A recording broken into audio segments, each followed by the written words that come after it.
Voici Tam Tam Tropical, votre émission d'information et de débat sur l'Afrique et sa diaspora, conçue et présentée par Juvénal Noël.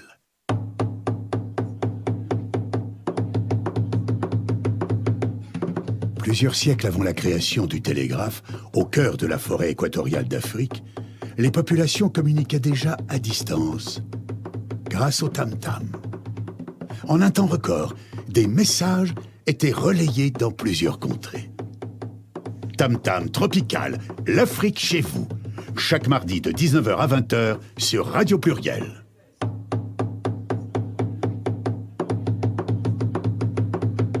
Tam Tam Tropical, votre magazine sur l'Afrique, conçu et présenté par Juvénal Noël.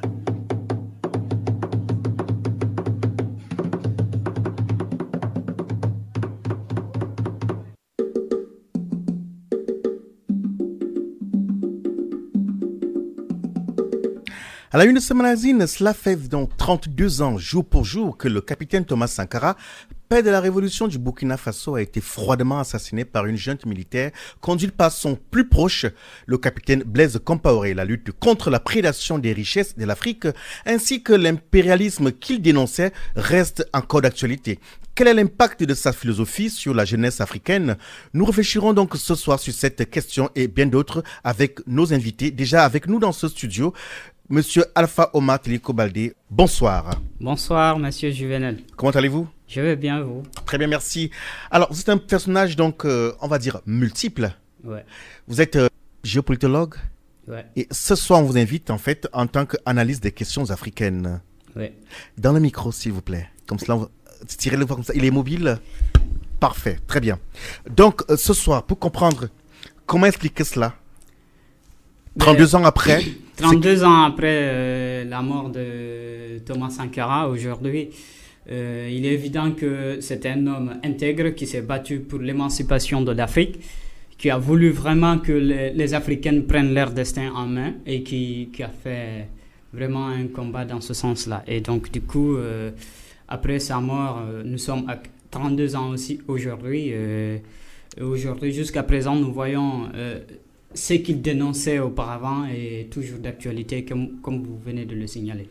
Et donc, pour venir plus près, on va dire en Guinée, des chauffourées ont éclaté hier lundi à Conakry, la capitale, et certaines villes de l'intérieur du pays paralysées. Mais pourquoi y a-t-il une nouvelle crise politique en Guinée? Ancien opposant historique le président Alpha Condé, 81 ans, aujourd'hui est le premier président démocratiquement élu du pays. Ouais. Bon, cette crise, elle se définit par plusieurs facteurs, notamment l'envie, la volonté de promouvoir une conception, une idée, une proposition et soutenir le camp qui soutient cette idée, cette conception, cette proposition, et d'autre part, sanctionner, réprimer, voire même assassiner ceux qui sont opposés à cette idée, à cette vraiment conception qui est aujourd'hui soutenue par le pouvoir en place. Et donc, comme voilà, ainsi également, donc, on reviendra sur la Tunisie où Kais Saied, les raisons d'une victoire. Donc, les Tunisiens ont choisi Kais Saied pour présider le pays. Sans parti politique, sa victoire a pu surprendre la presse internationale. Donc, nous a donné des explications qui sont aussi diverses que variées. On reviendra donc dessus. Pour vous dire merci à vous, à mes auditeurs qui êtes des nôtres ce soir, également à notre invité qui a fait le déplacement et aux autres invités qui vont nous rejoindre dans cette émission. Donc, nous allons vous proposer à mes auditeurs cette brève ponctuation musicale. Tam Tam Tropical, c'est tous les mardis soirs de 19h à 20h sur Radio Pluriel.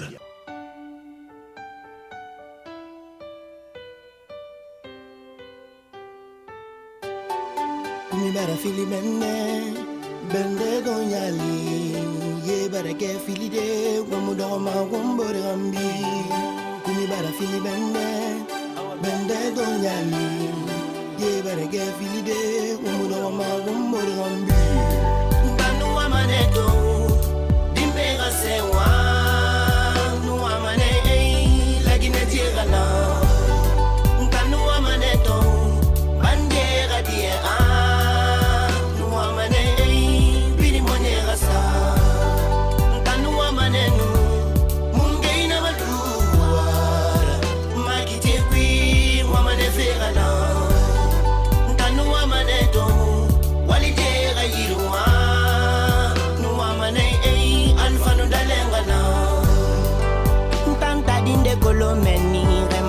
tine yira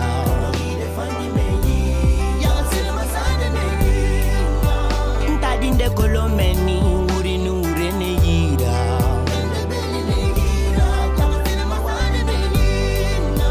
anondi kima ketan fini no lance sema nana nyama bonye sama laginera siga yare ma konande mutima lagine na murafima mirikere muno mafera nyandi lagine deme maninga nu fulega la so se nu to megala kise nu nale yaranke nu bage berse nu manogala kuni yanke nu biringala wonti ngomborera womatina gafe nana tina gafe womatina gafe nana wonti ngomborera womatina gafe nana nganu amaneto bimbega sewa nu amane lagine diegala nganu amaneto bandera die nu amane biri monega sa nganu amanenu mungeina baluwa makite kwi wamane fegala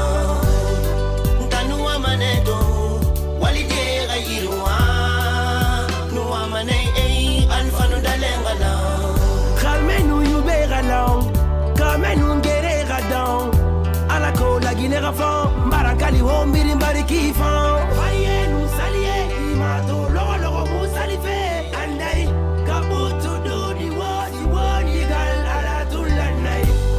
Gigol Marainde, my deming alayeto, come ale wondo yen Guinea.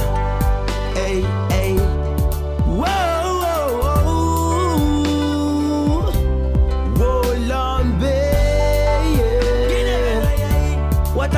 Watamojibo, and the man when you land they go. Alla waloya in they go. Yeah, na na, yeah, na na na, yeah, na na, yo na na na, yeah, na na, yeah, na na, yeah, na na, yo na na. Kanu amaneto, bimbega sewa.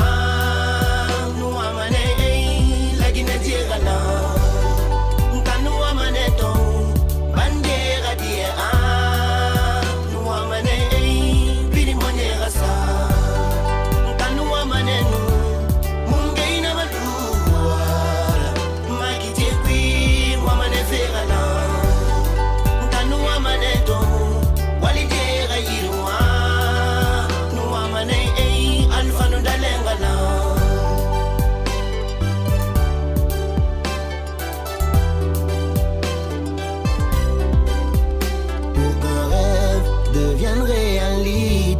On choisisse l'unité pour y arriver, même si l'emploi sous la misère. Pour notre chère mère, ma Guinée, agissons pour qu'elle prospère. Vous écoutez Tam Tam Tropical sur Radio Pluriel.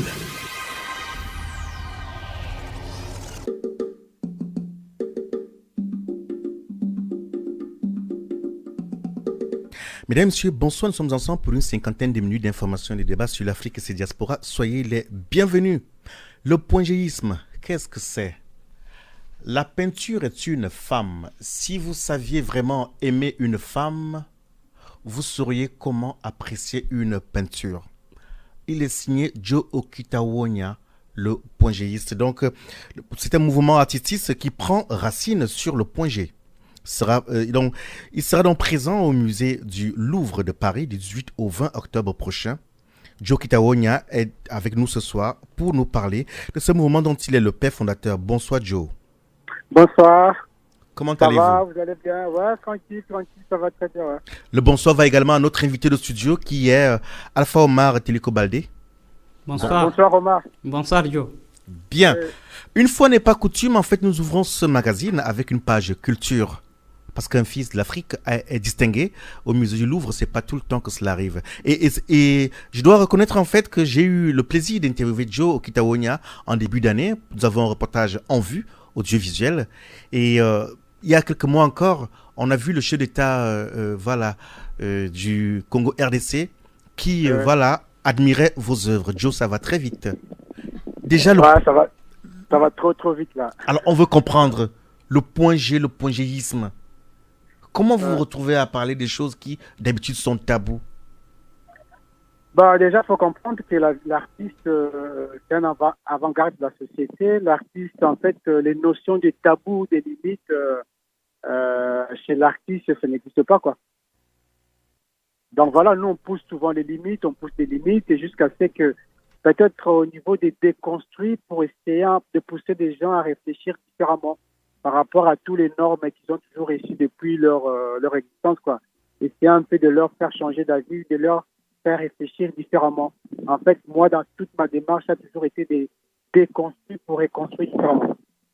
Alors, vous déconstruisez ce qui, moi je le dis comme ça, le point G, même je dis à mon âge, hein, je ne suis pas un enfant, je suis adulte, c'est des sujets qu'on n'évoque pas comme cela. Et puis, vous êtes, vous créez un mouvement qui est le point Géisme.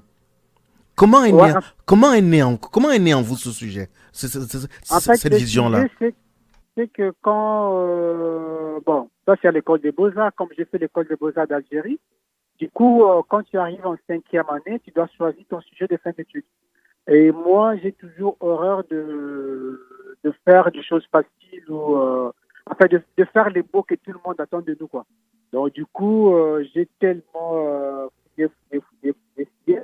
Et une fois, comme par hasard, je me suis rendu compte, en fait, dans l'atelier de l'artiste, il y a toujours cette notion d'intimité. Et cette notion d'intimité, et quand on essaie, vu que moi, ma réflexion est toujours été que je fais l'amour avec le tuyau, donc tout est parti de là, quoi.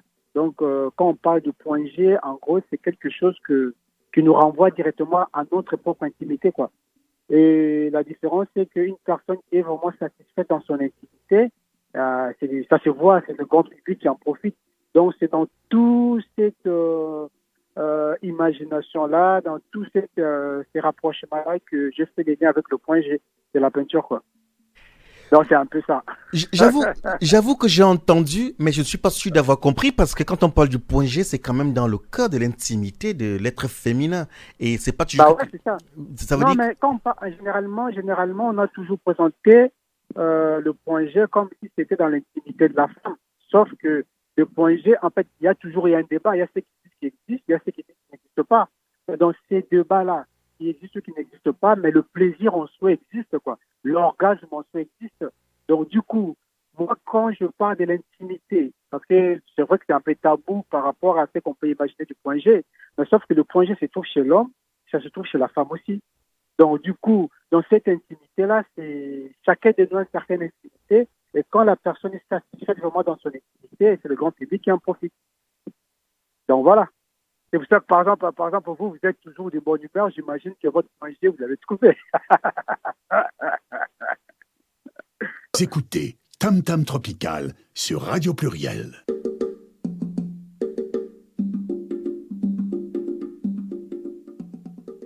Pour ceux et celles qui se joignent à nous, qu'à ce moment, nous sommes en ligne avec Joe Okitawonya, qui est donc le fondateur du mouvement artistique qu'on appelle le pointgéisme. Et il dit, d'après donc Joe, vous dites que le pointgéisme, donc, qui est ce mouvement-là, il prend racine sur le point G. Et donc, vous allez présenter donc du 18 au 20 octobre prochain vos œuvres au musée du Louvre. Qui sont ceux qui habituellement s'arrêtent devant vos œuvres? Bon, j'ai tout le public, hein. Généralement, c'est plus l'orgasme visuel. Quand les gens sont en face de mes peintures, que ce soit un enfant ou une adulte, un homme, une femme, ce sont les gens qui apprécient facilement mon œuvre. Et il y a ceux qui veulent plus d'explications. Donc, je suis vraiment, ça touche tout le public, quoi. Et généralement, ça m'arrive aussi d'animer des ateliers avec des enfants. Donc, il y a tout ce partage-là, voilà, qui ressort, en fait. Donc, parce que le point G, c'est ce que moi, je suis en train de rechercher, c'est l'orgasme visuel. Quand tu es en face de mes peintures et que l'effet de dire waouh. Donc, pour moi, déjà, la personne a atteint son point G visuel, quoi.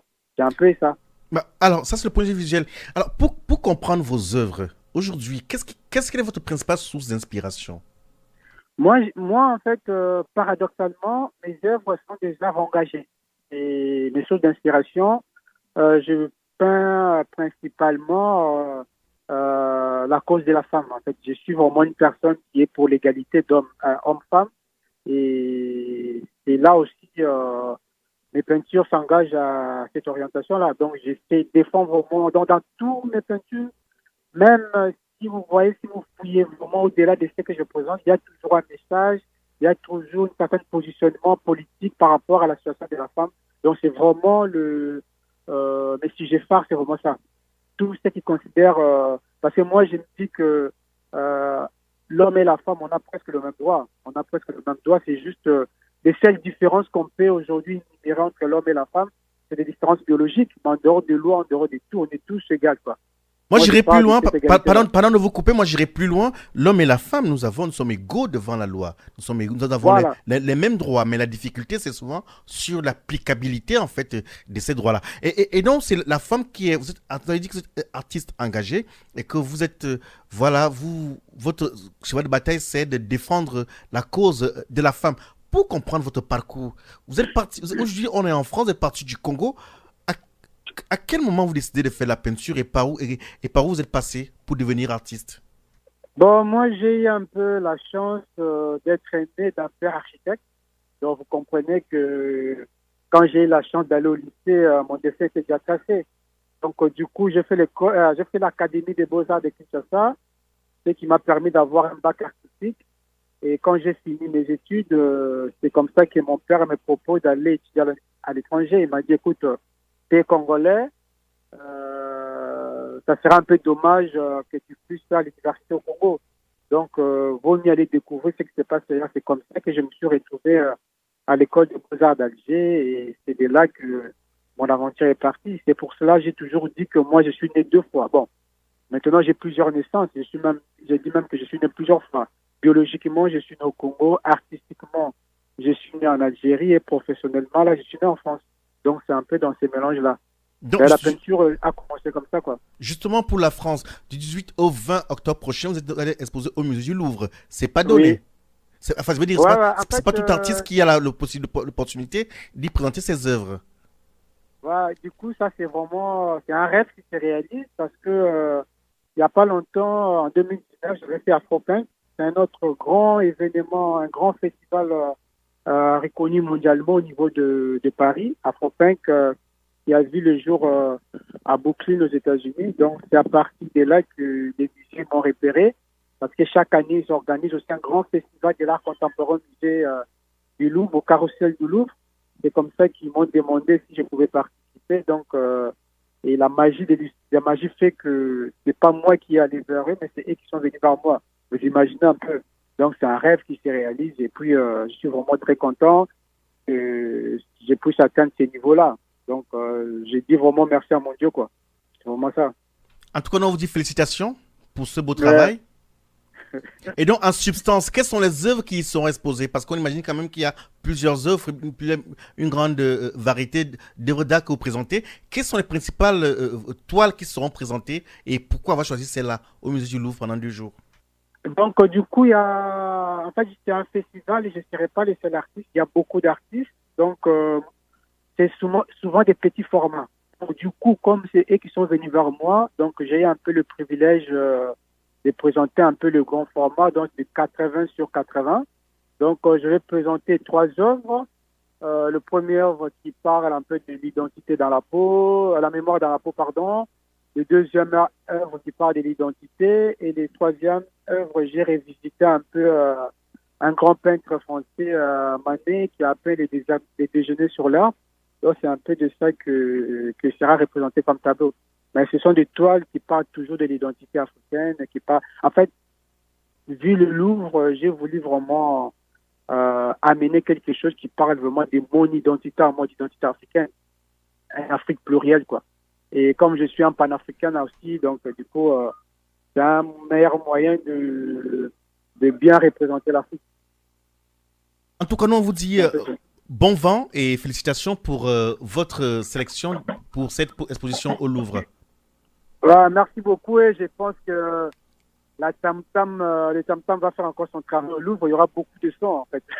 Merci. Bonne soirée et à très bientôt. Ok, à très bientôt. Merci Au revoir. beaucoup. Au revoir. Tam Tam Tropical, c'est tous les mardis soirs de 19h à 20h sur Radio Pluriel.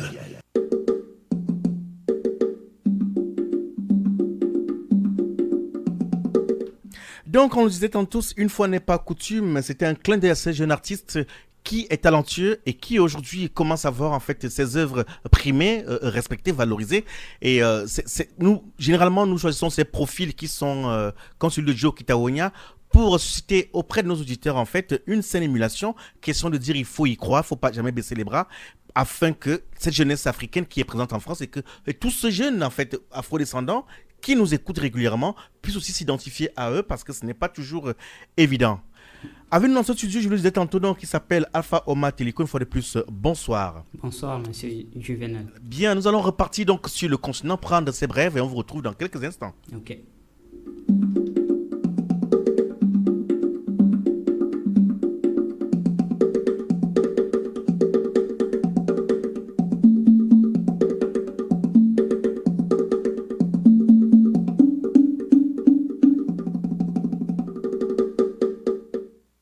De nouveaux heurts ont opposé donc des centaines de manifestants et les forces de l'ordre guinéennes à Conakry ce mardi, au deuxième jour de manifestation donc contre un éventuel troisième mandat du président Alpha Condé. Les affrontements donc d'hier lundi auraient fait entre 2 et 5 victimes selon les sources.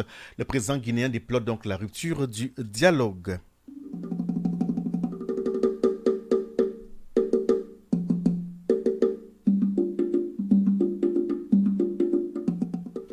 Comme le veut dans le process, nous allons donc nous tourner vers notre invité de studio, Alpha Omar Teliko. Vous êtes, vous avez fait des études en Sciences Po, passionné de l'Afrique. Ouais.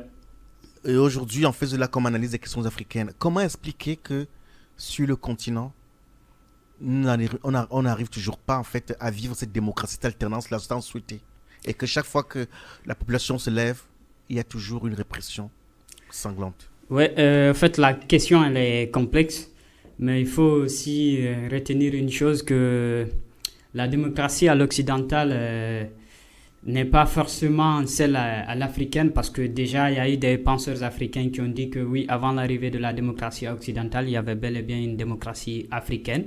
Et pendant cette époque qu'il existait cette démocratie, il y avait vraiment ici la paix, l'harmonie, la cohésion. Il y avait surtout l'entente entre les citoyens, et il n'y avait pas surtout de pression, d'assassinats ciblés, et voilà, de la mascarade de grandes masses.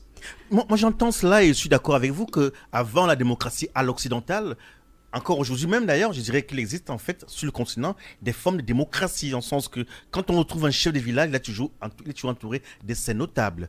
Ça, je suis d'accord avec vous, mais cependant, on a noté qu'au cours du temps, nos États ont opté, ont accepté, cela leur a été imposé, je ne sais pas, enfin, c'est pas la question, mais pourquoi même avec, dans des pays où on a eu dans l'opposition certains dirigeants qui sont au pouvoir aujourd'hui, quand ils étaient dans l'opposition, ils prônaient cette volonté d'alternance, mais quand ils sont aux affaires, ils font la répression sanglante. Comment expliquer cela? Que se passe-t-il entre le moment où on est dans l'opposition et le moment où on est aux affaires?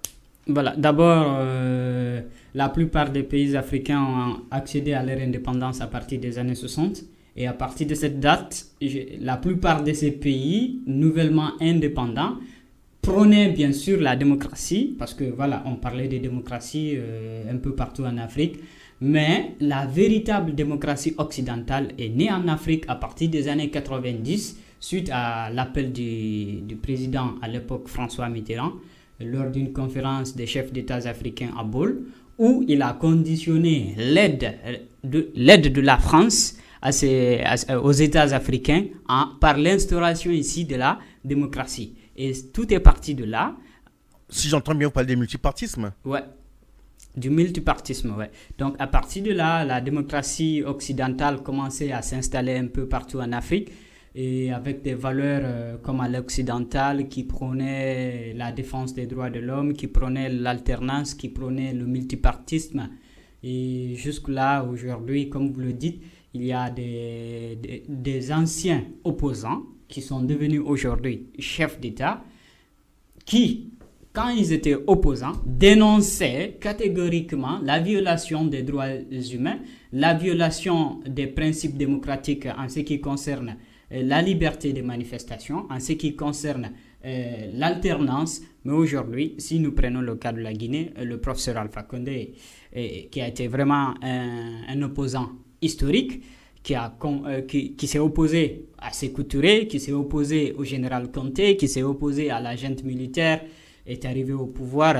Même ce matin, j'ai lisé un de ses articles qu'il a dit en 2015, après avoir été élu pour la seconde fois. Il avait dit qu'il n'allait pas modifier la Constitution, parce que modifier la Constitution constituait ici, en quelque sorte, trahir sa propre conviction, trahir son histoire, trahir son combat. Et aujourd'hui, on ne sait pas pourquoi ce débat est toujours d'actualité en Guinée. On ne sait pas qu'est-ce qui fait jusqu'à présent que le président ne s'est pas prononcé sur la question. J'entends un peu partout modification des constitutions, d'autres sont pour, d'autres sont contre. Bon, face à cette question, moi, c'est que mon analyse par rapport à ça, il est évident que oui, la constitution de 17 mai 2010 que la Guinée adopte aujourd'hui, sur laquelle le professeur Alpha Condé a prêté serment le 21 décembre 2010 et le 21 décembre 2015 également, et cette même constitution a fait l'objet d'une modification d'un certain amendement suite à la transition qui permettait vraiment au régime militaire d'organiser des élections et de rendre le pouvoir aux civils. Mais il faut retenir également que cette constitution élaborée le 7 mai 2010, c'est pas une constitution quand même, qu'on le veut ou pas, c'est pas une constitution qui a été adoptée par le peuple, c'est une constitution qui a été vraiment concoctée et qui a été travaillée à partir des relations, à partir des représentations qui ne sont pas tout à fait des représentations des élus, bien qu'il y avait la représentation de toutes les corporations sociopolitiques guinéennes dans l'élaboration de cette constitution. Mais pendant la transition, il était dit qu'une fois tout président qui serait élu, à l'issue de ce scrutin, celui-là devrait organiser un référendum pour approuver cette constitution ici, à l'approbation du peuple. Mais, fort malheureusement, depuis 2010 jusqu'à maintenant, cela n'a pas été l'objet. Vous écoutez Tam Tam Tropical sur Radio Pluriel.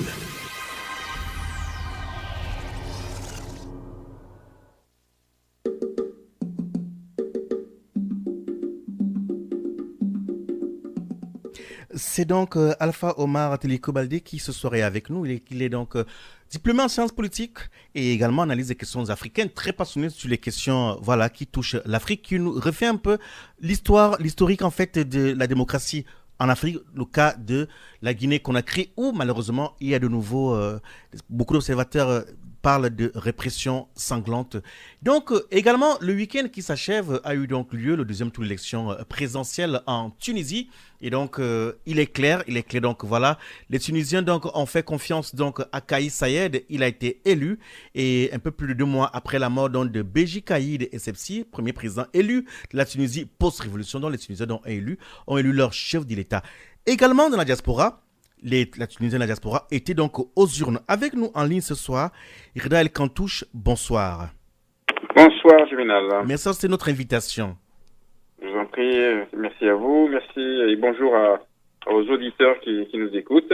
Très bien. Alors, Kais Saied, autant pour moi, a été élu, est déjà président élu. Dans la diaspora, on a vu un réel engouement, et ça c'est tout à l'honneur des diasporas tunisiennes qui sont en France, pour aller élire en fait ce président. Qu'est-ce qui peut expliquer le choix de Kais Saied, qui, rappelons-le, n'a jamais eu une haute fonction avant d'être élu président de la République? Alors, moi sur prendre le recul de tout ça, il y a eu un déséquilibre au niveau des pouvoirs politiques à l'époque de Bourguiba et de Ben Ali, le nord et l'est de la Tunisie avaient les faveurs du parti politique, le seul parti politique à l'époque. Évidemment, ça a créé des frustrations dans le sud et dans l'ouest de la Tunisie. Aujourd'hui, ces gens qui sont mécontents ont voulu revendiquer leur existence et leur appartenance à un parti politique en disant, voilà, aujourd'hui, nous voulons mettre en place une constitution, nous voulons mettre des droits, nous voulons que le sud et l'ouest de la Tunisie soient équitables par rapport au nord et à l'est. Alors, le choix qu'ils ont fait pour Kais Saied, c'est apparemment, c'est une personne qui est dans la droiture, d'après ce qu'on a eu comme enseignement, je ne le connais pas personnellement, dans la voiture, et il est, comment dire, il voudrait légiférer par rapport à la Constitution, il a changé, ou plutôt la faire évoluer. Et puis, ce qui veut mettre en avant surtout, c'est avoir une politique tunisienne d'abord, des Tunisiens d'abord, et éviter d'avoir évidemment, c'est sa position, d'avoir une relation un petit peu extra-européenne. Donc lui, il préconise plutôt la Tunisie, puis certainement les pays qui sont au fond de l'Est, de l'Afrique et de l'Orient. Voilà, grosso modo, la première chose. Donc, à mon avis, ce premier geste qui a été fait envers Kais Saied a été fait, c'est une revendication des gens du sud et l'ouest, et surtout eux qui ont beaucoup voté.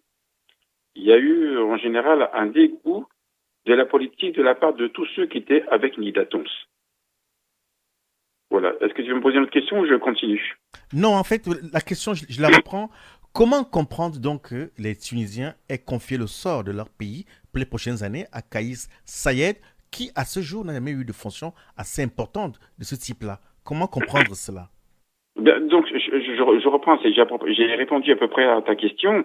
Ce monsieur représente, il est professeur à l'université, donc il est de droit, et puis dans le mot droit, les gens veulent de la droiture, de la justice. Donc, pour eux, ils ont pensé qu'ils étaient dans l'injustice jusqu'à présent. Et lui, il doit représenter la justice. Et il est soutenu, d'après les éléments qui ont été mis en place, par Ennahda. Ennahda dit, voilà, on veut représenter ce candidat, on veut le soutenir. Voilà, c'est une contrebalance. Mais d'après le recul, comme je le sens et comme je le vois, c'est une contrebalance par rapport à ce qui a existé avant. Ensuite, alors, ce que j'entends, c'est que c'est une contrebalance par rapport à ce qui a été fait avant. Mais donc, quelle garantie, ou plutôt à l'observation, vous qui êtes depuis la diaspora et qui semblez quand même vous intéresser de très près à la vie politique en Tunisie, d'autant plus que vous avez été à l'origine de plusieurs organisations ici, autant des débats d'entre deux tours, ou plutôt aussi, on vous a vu organiser des débats avec les candidats aux législatives, comme quoi vous êtes assez impliqués. Aujourd'hui, le sort donc de la Tunisie est entre les mains de Kais Saied. À votre avis, quelles sont les attentes du peuple tunisien? C'est-à-dire en termes de priorité, qu'est-ce qu'on devrait voir de sa part pour qu'on ait le sentiment qu'il est à l'écoute de son peuple? Eh bien, je reviens toujours sur les mêmes mots qui tournent en rond. La justice sociale, la justice économique, la justice culturelle. Le mot justice et droit sont primordiaux dans la vie que souhaitent les Tunisiens pour eux-mêmes, pour leur famille, pour la Tunisie. Et, ils veulent éviter les passe-droits, ils veulent que tout le monde ait sa chance de créer sa propre entreprise, de vivre décemment avec des conditions de vie normales, avec un pouvoir d'achat qui voudra augmenter, parce que la vie actuellement en Tunisie, les produits alimentaires de base ont flambé, les prix ont flambé, c'est quand même fou. Nous, immigrés, quand on va, d'origine immigrée, lorsqu'on va en Tunisie, pour nous, ça n'a pas trop d'influence. Quand vous changez le cours de la banque, on est à 3,5 grosso modo. 3,5, pour nous, c'est un cadeau quand on va en Tunisie. Mais ceux qui vivent là-bas, c'est difficile pour eux. Le chômage a éclaté, surtout le chômage des jeunes. C'est pour ça que les jeunes ont voté pour Kais Saied en masse, parce qu'il y a l'espoir au niveau d'un technocrate, quelqu'un qui est dans le droit. Le mot droit revient en permanence dans toute la campagne qui a été menée. Bon, il n'a pas fait grande campagne, mais les mots, chaque fois qu'il a apparu, c'était droit et justice. Et ce mot a résonné, ces mots ont résonné aux oreilles de ces candidats. Il a fait quand même 76%. C'est énorme. C'est énorme. Et donc, pour ceux et ceux qui se joignent à nous, qu'à ce moment, nous sommes en ligne avec Ridal Kantouche, qui est donc militant associatif et engagé dans la vie politique ici en France et pour le cas de l'élection présidentielle et législative en Tunisie. Donc, vous avez pris sur vous de rassembler la communauté tunisienne, tout au moins celle de la région Auvergne-Rhône-Alpes, autour des échanges, autour des débats, et vous êtes assez impliqué, raison pour laquelle on a sollicité donc votre point de vue ce soir pour nous Merci donner beaucoup. votre regard sur l'élection de Kaïs Saïed à la tête de la Tunisie. Alors, quelle leçon retenir? La leçon à retenir, c'est que le pouvoir, en grosso modo, comme il a été exercé pendant des années, a étouffé un petit peu l'expression et la liberté de chacun. Aujourd'hui, c'est comme dans une famille. Vous avez des enfants qui sont enfermés pendant X années jusqu'à l'âge de 20 ans, on n'a pas le droit de sortir, on n'a pas le droit de faire ci, on n'a pas le droit de ça. Et suivant l'éducation qu'ont donné les parents à leurs enfants, lorsque leurs enfants ont atteint la majorité et puis s'envolent, eh bien, vous avez des enfants qui continuent à marcher dans l'éducation des parents dans la droiture, et puis il y a d'autres enfants qui s'émancipent, qui vont dans tous les sens, qui font des bêtises. Et ils apprennent à vivre. Et là, actuellement, en Tunisie, on apprend la démocratie. Ça va se faire petit à petit, doucement, petit à petit. On va faire des erreurs, c'est indéniable. On va faire des belles choses aussi, c'est indéniable aussi.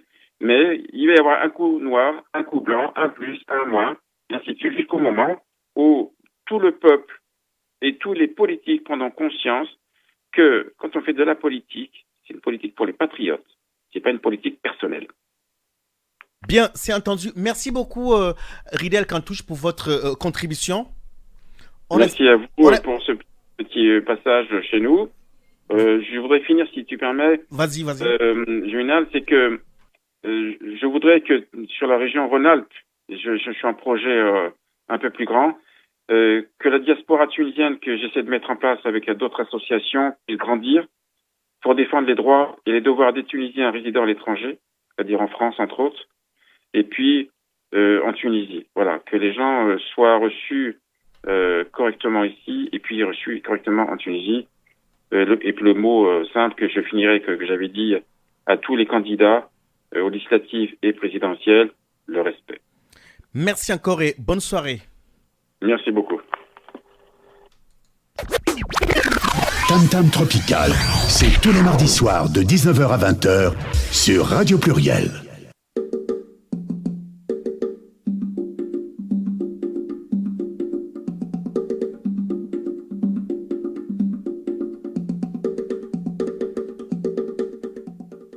Retour dans ce sur la 91.5 de Radio Pluriel, nous mettons depuis la ville de Saint-Priest.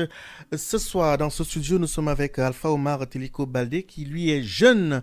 Il faut préciser, oui, il est jeune africain d'origine guinéenne, qui ce soir est venu nous apporter donc sa contribution parce qu'il est passionné des questions africaines et également diplômé en sciences politiques. Et il est donc analyste des questions africaines. Et ce soir, cela fait donc 32 ans, jour pour jour, je le disais donc à l'entame, 32 ans après donc la mort du capitaine Thomas Sankara, il a été froidement assassiné par la junte militaire qui était conduite par son plus proche, le capitaine Blaise Compaoré. La lutte contre la prédation des richesses de l'Afrique ainsi que l'impérialisme qu'il dénonçait reste encore d'actualité. Et donc ce soir, on essaie de réfléchir, on essaie de comprendre quel est l'impact en fait, quel est l'impact de la philosophie de cette âme illuminée que l'Afrique a eu le privilège d'avoir, très proche en fait de Sékou Touré, qui lui acceptait donc la liberté donc à l'esclavage. Et la question que je vais vous poser, c'est de savoir aujourd'hui, 32 ans après, à votre avis, est-ce que la jeunesse africaine est au rendez-vous? Je pense que oui, une partie de la jeunesse est au rendez-vous.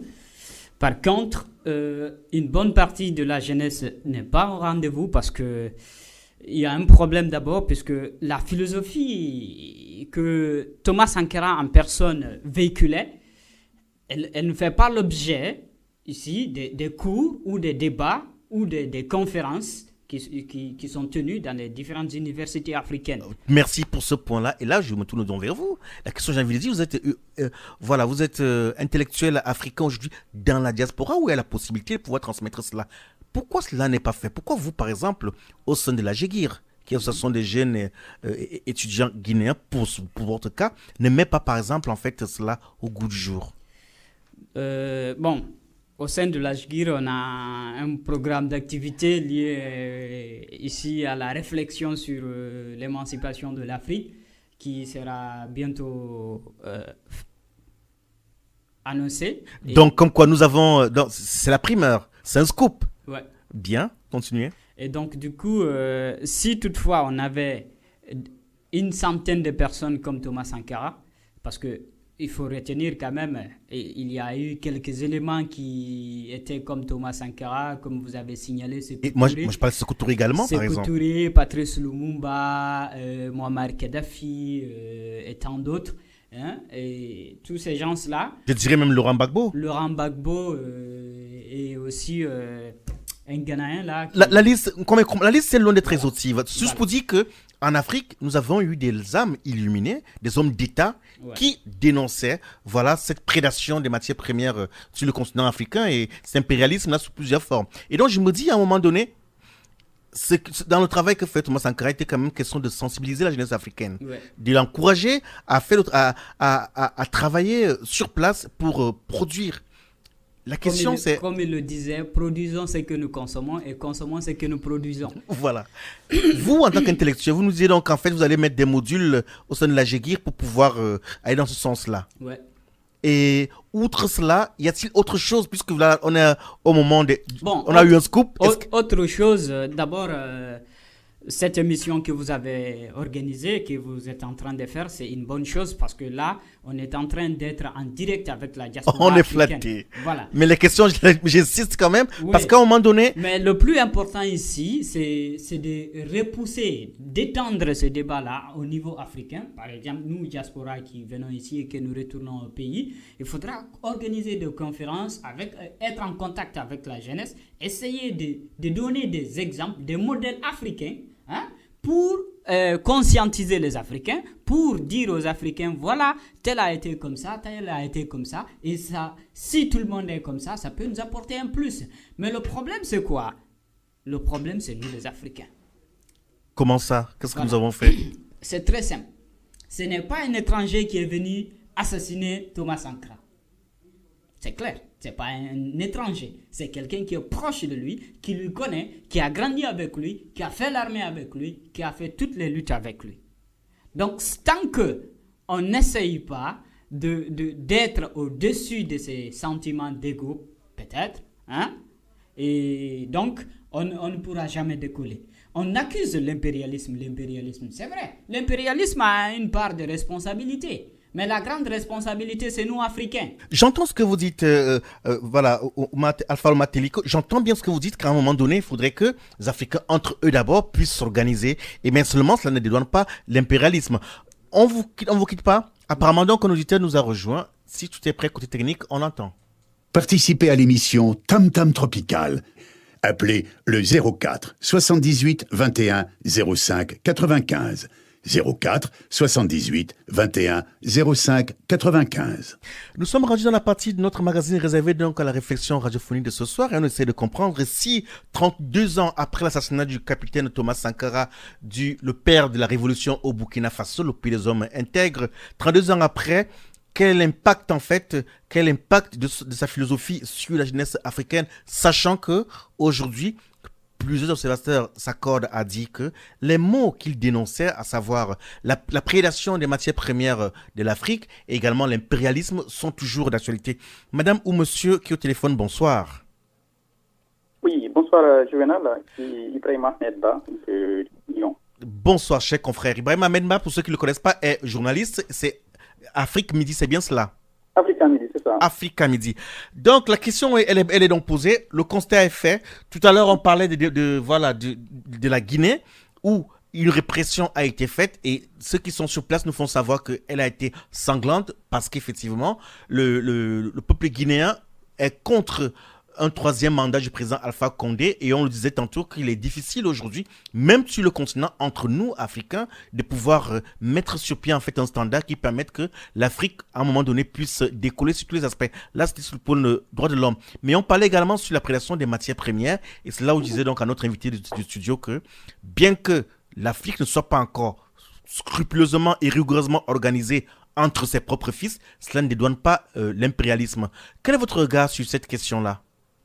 Merci Juvenal, bonsoir de passage M. Télico, bonsoir à tous les auditeurs. Bonsoir M. Ahmed. Alors, par rapport à la question que vous avez posée Juvenal, est-ce que la jeunesse africaine est au rendez-vous aujourd'hui par rapport à l'héritage de Thomas Sankara? Je dirais tout de suite, sans embâche, sans détour, mais non, pas du tout. Pour l'instant, la jeunesse n'est pas au rendez-vous.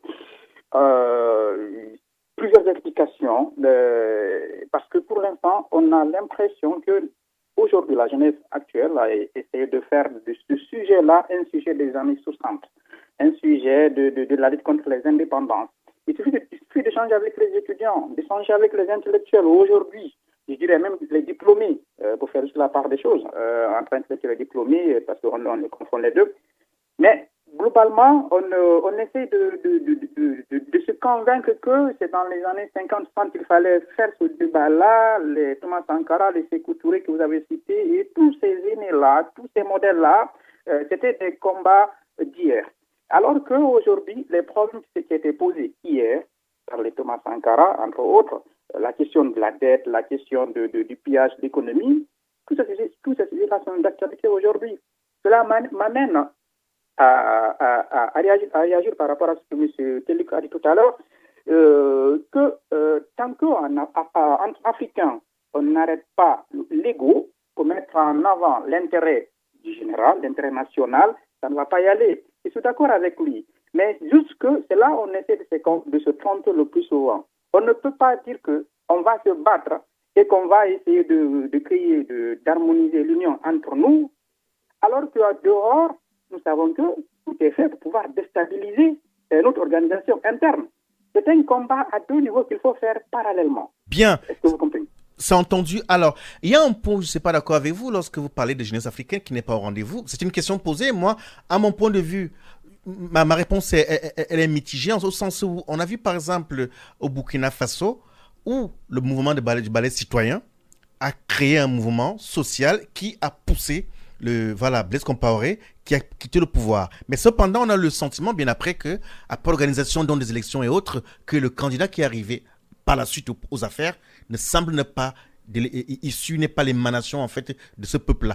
Comme quoi, il arrive aussi que la jeunesse soit présente, mais en revanche, la difficulté c'est que entre les générations, on a l'impression qu'il y a un hiatus. C'est-à-dire entre le mouvement de ballet citoyen et ceux qui sont arrivés aux affaires, il y a un hiatus quelque part. Ça, c'est mon point de vue. Mais là, le problème, Juvenal, il est là le problème. Pourquoi quand je dis qu'on n'est pas au rendez-vous, justement parce qu'on est en train de gérer les conséquences à chaque fois et on gère les choses en fonction des circonstances.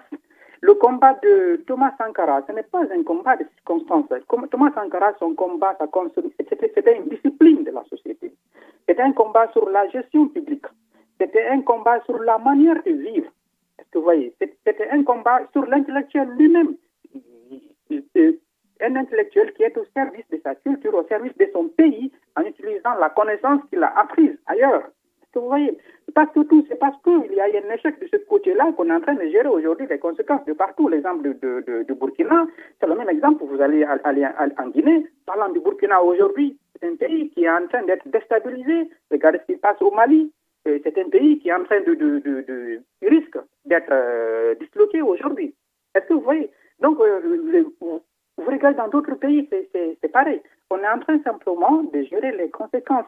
Le combat de Thomas Sankara, en fait, je ne suis pas en train de dire qu'il n'y a pas d'effort qui est en train d'être fait, parce qu'il y a un certain nombre de jeunes qui sont en train d'apprendre, d'essayer de se former sur ce modèle-là, de ces aînés, mais par rapport aux enjeux, par rapport au nombre, proportionnellement par rapport à la population africaine, ça ne veut rien dire, honnêtement. Ce qui fait qu'aujourd'hui, même le combat, quand on essaie de le mener au niveau de la jeunesse dans certains pays, facilement on est confronté à aux obstacles des aînés, parce que tout simplement, il n'y a pas de repère. Est-ce que vous voyez? C'est entendu qu'effectivement, c'est entendu donc en fait il y a un problème d'identification, un problème de repère. La boussole, il faut la remettre donc à la bonne position, et ça c'est pas le plus simple. Ben absolument, justement c'est pas le plus simple, et parce que c'est le point de départ. Il n'y a pas ce repère, et n'oubliez pas, il ne faut pas rester naïf. Aujourd'hui, les multinationales, les pays qui essaient de déstabiliser nos pays africains pour pouvoir s'accaparer de ces richesses-là ne vont jamais nous permettre d'avoir notre repère.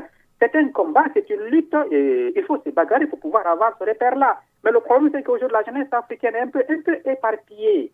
Et particulièrement, je dirais même à la jeunesse francophone et juvénale. Parce qu'il y a aussi une certaine différence quand on analyse la situation en Afrique entre les pays francophones et les pays anglophones. Au niveau des pays anglophones, il y a beaucoup plus d'une certaine émergence, d'une certaine prise de conscience, d'une certaine audace. Est-ce que vous voyez, au niveau des pays francophones, non, ce n'est pas le cas. Il y a quelques exceptions, des jeunes aujourd'hui, oui, qui prennent conscience et puis qui se battent, qui veulent imposer cette audace-là, mais pour l'instant, ce n'est pas le cas. Donc, le repère, il est là. Il faut qu'on puisse revenir par rapport à ces modèles-là, même au niveau de l'enseignement, le système éducatif dans notre pays, c'est à réformer, Juvenal. L'histoire. Ok, donc, Ibrahim Ahmed, donc ce que je comprends, c'est que tout est à refaire en Afrique, c'est bien cela? Oui, tout est à refaire parlant du modèle, parlant du repère. Tout est à refaire. Et, en fait, ce n'est même pas une question de tout est à refaire, mais il faut revenir à nos véritables repères pour pouvoir avancer. Parce que cette question de développement, même quand on parle de développement économique, les gens essayent d'utiliser des concepts qui n'ont pas forcément un lien direct avec nos réalités sociales. C'est clair. C'est un déphasage. On parle de croissance alors que les gens meurent de faim. Bien. Pardon de vous couper, on rentre dans les 5 dernières minutes. Le constat est fait, c'est qu'effectivement, il y a un problème. Donc, il est question, à mon sens, de restructurer en fait le modèle sur la jeunesse africaine, la jeunesse sur le continent. Voilà, donc il faut restructurer. Maintenant, puisque on parle de jeunesse, je vous connais bien, Ibrahim Ahmed, vous êtes confrère, vous êtes jeune. Je la pose la question comme cela. Est-ce que vous étiez né quand il était assassiné le capitaine Thomas Sankara? Excusez-moi, je n'ai pas compris. Étiez-vous déjà né quand il a été assassiné, le capitaine Thomas Sankara? Oui. Oui. Donc, Ibrahim Ahmed, notre invité de studio n'était pas encore né. Alors, juste pour dire que simplement que vous êtes tous jeunes, tout comme moi. Bon, moi, j'étais déjà né. Hein. Tous jeunes, à un moment donné, c'est pas les autres qui vont le faire. Vous qui... Oui. Donc, au niveau des diasporas africaines, au niveau de la diaspora africaine ici, dans la ville de Lyon, qu'est-ce qui se fait ou que faut-il faire?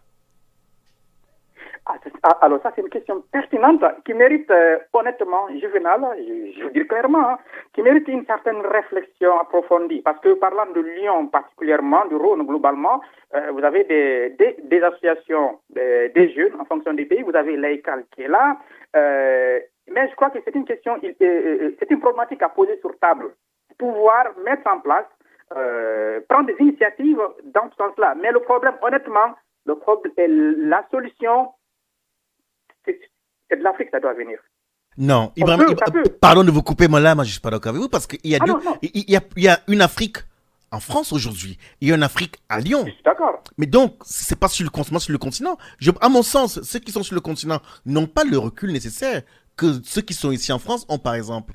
L'initiative peut venir là. L'initiative, comme dans les années 60, la question des indépendances. Hein. Donc, l'organisation, ça s'est passé ici, entre autres avec la Maison Présidence africaine, vous voyez, un peu de tout ça.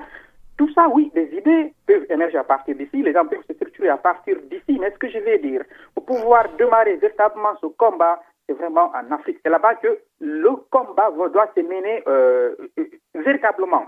Maintenant, pour le cas de Lyon, je pense que ce n'est même pas le cas de Lyon simplement. Il va falloir que les associations africaines, particulièrement, essayent de poser sur table cette question. Tout à l'heure, je disais que les gens se sentent éloignés par rapport à ce sujet-là. Mais il faut d'abord que les gens prennent conscience que ce sujet-là, aujourd'hui, est plus que d'actualité. Bien. Reste avec nous, Ibrahima. On retrouve notre studio dans quelques secondes. Vous écoutez Tam Tam Tropical sur Radio Pluriel. Pour ceux et celles qui se joignent à nous, à ce moment, nous arrivons pratiquement au terme de ce magazine. Il nous reste à peine 2 grosses minutes. J'ai posé la question à Ibrahim Ahmed, qui est confrère, il est journaliste, et qui ce soir a quand même livré un peu son temps pour apporter sa contribution dans ce magazine, tout comme Alpha Omar Teliko Baldé, qui lui est passionné des questions africaines, il est donc analyste. Et ce soir, la question est posée simplement. À votre avis, la solution viendrait d'où? La solution des problèmes africains viendrait des Africains d'eux-mêmes. C'est de nous d'abord, il faut que nous soyons conscients, il faut que nous soyons patriotes, il faut que nous défendons les valeurs. J'entends cela, pardon de vous couper. Moi j'entends, il faut qu'on soit... Nous avons besoin de pragmatisme. Oui, concrètement, tout à l'heure vous parlez par exemple des rencontres de réflexion avec les jeunes ici. J'en viens. Allez-y. Oui.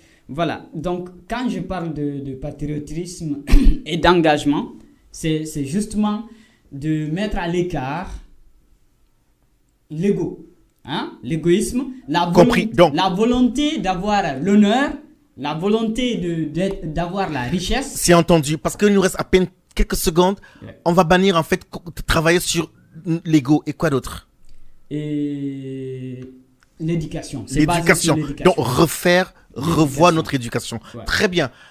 Ibrahim Ahmed, Oui. en 30 secondes.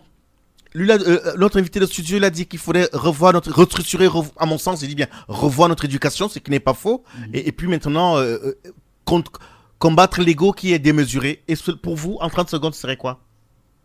Ce serait de réformer le système éducatif dans nos pays. C'est la base des choses.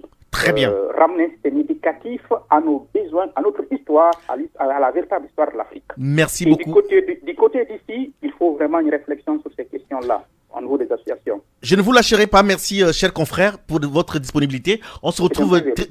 très vite. À très bientôt. À bientôt. Et donc, dans ce studio, en 30 secondes, on a parlé donc, Ibrahim Ahmed nous a dit qu'il faudrait qu'on réfléchisse davantage ici dans la diaspora. Pour vous, on commencerait par quoi en 30 secondes? On commencerait par quoi? Ce grand chantier. On commencerait d'abord par la préoccupation sur l'Afrique. Parce que nous qui sommes en Europe, si nous disons que oui, nous allons réfléchir À notre confort. à notre confort et comment nous allons vivre ici, Oui. nous allons passer à côté. Parce que, Donc, se préoccuper de l'Afrique, même étant ici. ouais, Je viendrai vous rechercher une prochaine fois. J'espère que vous serez disponible Y a pas de pour souci. qu'on poursuive cet échange. Amis auditeurs, merci de votre disponibilité. Et donc, on rappelle ce soir que cela fait 32 ans, jour pour jour, que le capitaine Thomas Sankara a été assassiné froidement par une junte militaire conduite par son très proche Blaise Compaoré. On se retrouve donc mardi prochain pour poursuivre notre réflexion sur Radio au pluriel. Bonne soirée. merci. Plusieurs siècles avant la création